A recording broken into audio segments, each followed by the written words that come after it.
Good afternoon slash good evening. My name is Marvin Rivas. Pleasure to meet you. I'll take a seat now. Obviously, for this class of oral interpersonal communications, one of the tasks is interviewing myself, so I will be doing that.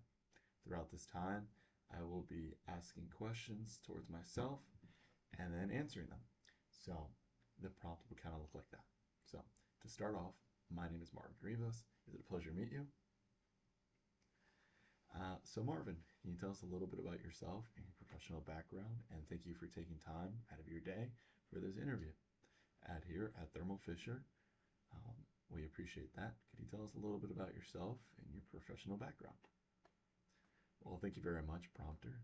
I appreciate this opportunity and the time taking out of your day to interview myself and to potentially be given this opportunity to fulfill the role of customer success engineer. A little bit about myself. I'm very ambitious and definitely a go-getter mentality. I love spending time with my family and friends. I'm an endless learner, rather that's for the technical aspects of the role, professionally, academically, or even in music. One thing outside of the workforce that I love doing is playing music with friends and family and learning how to cook and definitely traveling, biking, running, photography, and I've also got a love in real estate. I love architecture. I'm definitely also an individual where I don't feel like the job's done until it's finished completely and until the individual or customer is satisfied. My professional background and how those key aspects actually tie into that. I'm currently still actually a field service engineer with Tercel Solutions.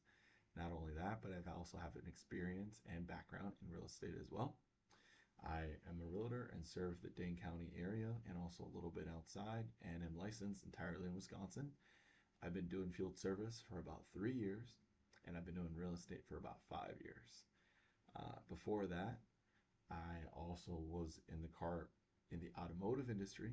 I was a sales rep for about 2.5 years, and then did about a year learning how to do financing as a finance manager for a Ford dealership out here in the Madison area. And before then, I was actually a math tutor all throughout high school and a little bit in college. Uh, what skills, next question that we have for you, Marvin, all great answers, is what skills do you believe are the most important to succeed in this role? Now, that is a great question, and thank you for asking that. I would say that one of the best skills that you could have for a technical aspect role as field service engineer is the attention to detail. I think when you're dealing with a customer end, especially at Thermo Fisher, I researched your products. I understand that you are in the medical field. There is no room for error. And obviously, we're all human beings. Mistakes will happen. But it's all about limiting those mistakes, having good eye to detail, and understanding what you're doing.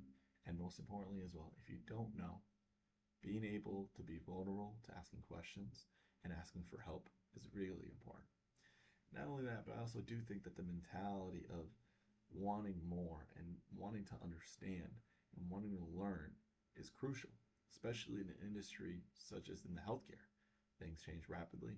We need you to be able, or you would need an individual in this role to be adaptive. And I think that's a skill set that's that extremely stands out. Is one, vulnerability, two, key to detail, and three, being ambitious or having an everlasting lust for learning and adapting and growing. Question three that we'd love to ask you, Marvin, is can you describe a time when you had to solve a difficult problem at work and what did you do? That's a great question. I've had issues before, especially in my current role as a field service engineer at Tercel Solutions, where I am on site and I'm troubleshooting a device. And let's say I'm speaking with hardware engineering and I'm letting them know of the issues that I'm experiencing on site.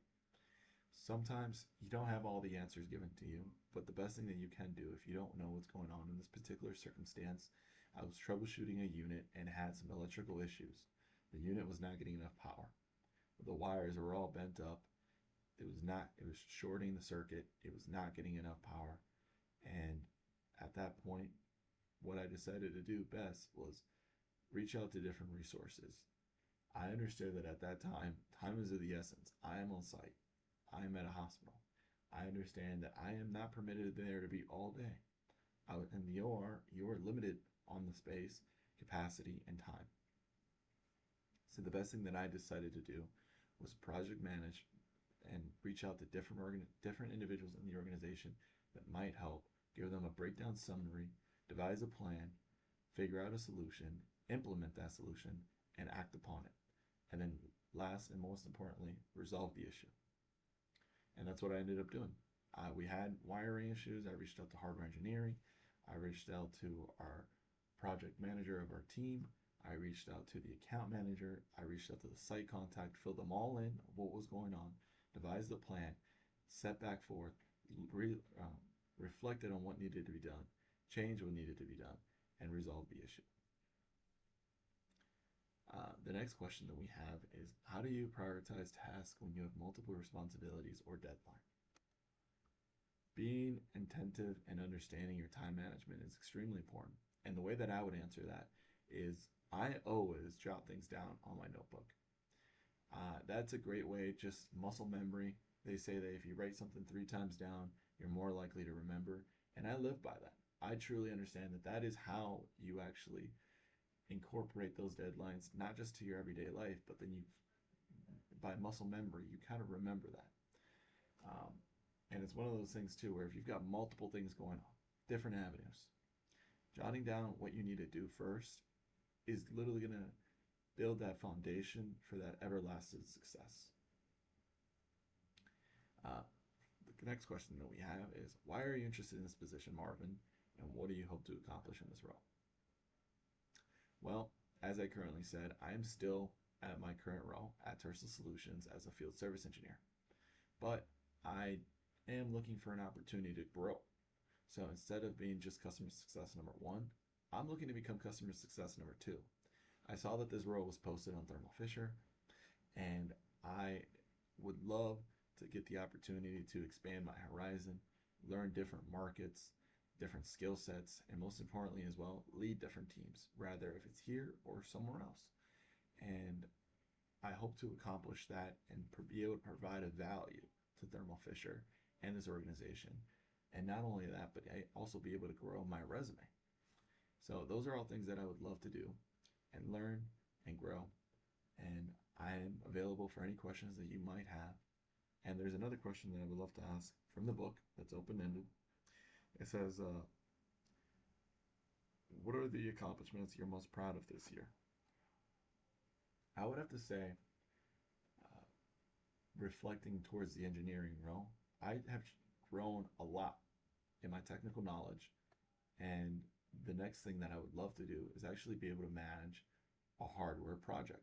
So I'm actually dealing with that right now, and I'm very proud of taking the initiative to do so and to working with different teams to do that.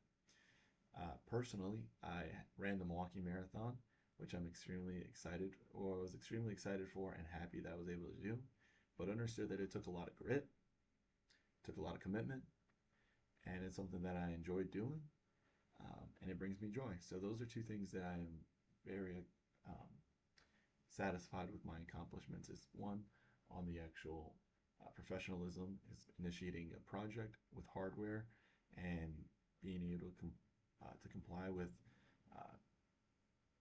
our guidelines and actually be able to initiate that, and then personally to run a marathon. And I think that's a goal that I always wanted to do, and I'm happy that I did it. And now I'm training for an Ironman. So, and the next goal would be to not just solidify a project with hardware, but to actually finish it and implementation of it. I think that would go far. So thank you for your time. My name is Marvin Rivas. I appreciate you for your time and commitment to interview me. And if you have any further questions, feel free to reach out. Thank you very much. Take care.